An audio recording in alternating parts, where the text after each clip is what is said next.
Cricketing ইমোশনের জায়গা থেকে যদি বলেন, দীর্ঘদিন ক্রিকেট খেলেছেন, বাংলাদেশ বিশ্বকাপে মানে মানে সরাসরি কোয়ালিফাই করার পরেও বিশ্বকাপে খেলা হচ্ছে না। বাংলাদেশের দর্শকদের কথা যদি চিন্তা করেন, ক্রিকেটারদের কথা যদি চিন্তা করেন, মানে ওভারঅল বাংলাদেশ তো একটা ক্রিকেট লাভিং কান্ট্রি, ওই ইমোশনের জায়গা থেকে যদি চিন্তা করেন, আপনার কেমন লাগবে যখন মাঠে খেলা হবে, অন্য টিম খেলবে? ভাই, সত্যি কথা বলতে কি, আমরা যেখানেই থাকি না কেন, যখন বাংলাদেশের খেলা হয় তখন অনেক কিছুই চেষ্টা করি স্কিপ করে বাংলাদেশের খেলাটা দেখা। তো যখন এখন বাংলাদেশ ওয়ার্ল্ড কাপই খেলবে না, তো এখন ওয়ার্ল্ড কাপ তো আমার বেসিক্যালি দেখতে ইচ্ছা করবে না।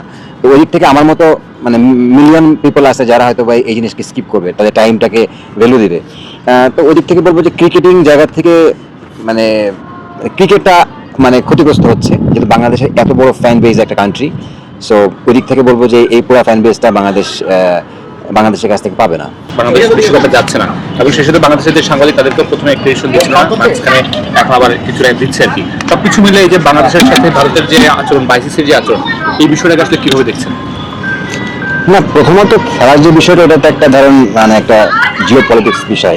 এটা নিয়ে আমার আসলে বলার কোনো ইয়ে নাই, রাইটস নাই, কারণ যেহেতু একটা গভর্নমেন্ট টু গভর্নমেন্ট ইস্যু হয়ে গেছে, তো এটা নিয়ে। বাট সাংবাদিকদের যে বিষয়টা হচ্ছে, এটা আসলে খুবই দুঃখজনক, কারণ সাংবাদিকরা তো সব দেশেই খেলা কাভার করার সেই তাদের এখতিয়ার আছে, এবং সাংবাদিকরা তো আপনি যদি প্রচার না করতে পারে, সেটা তো আইসির জন্য একটা ব্র্যান্ডের জন্য, বাংলাদেশে এত বড় একটা মানে ক্রিকেটিং ন্যাশনাল কান্ট্রি, তো বাংলাদেশে তো ওই জিনিসগুলো প্রচার করতে পারবে না। তো এই দিক থেকে আমি বলবো যে এটা খুবই মানে অনাকাঙ্ক্ষিত একটা বিষয়। এটা যদি দিয়ে থাকে তাহলে অবশ্যই ভালো, এবং এটাও ঠিক যে আপনারা যেহেতু যে ইস্যুগুলো নিয়ে আসলে এত কিছু হলো যে সিকিউরিটি রিজন, আমি সাংবাদিক ভাইদেরকে বলবো যে আপনারা একটু সাবধানে থাকবেন যখন ইন্ডিয়াতে যাবেন। যারা নীতি নির্ধারক ছিলেন, মানে আইসিসি বলেন, বিসিবি বলেন, বিসিসিআই বলেন, যাই বলেন, তারা জিনিসটাকে ঠিকভাবে হ্যান্ডেল করতে পারেননি, বিষয়টাকে আপনার এরকম মনে হয় কিনা?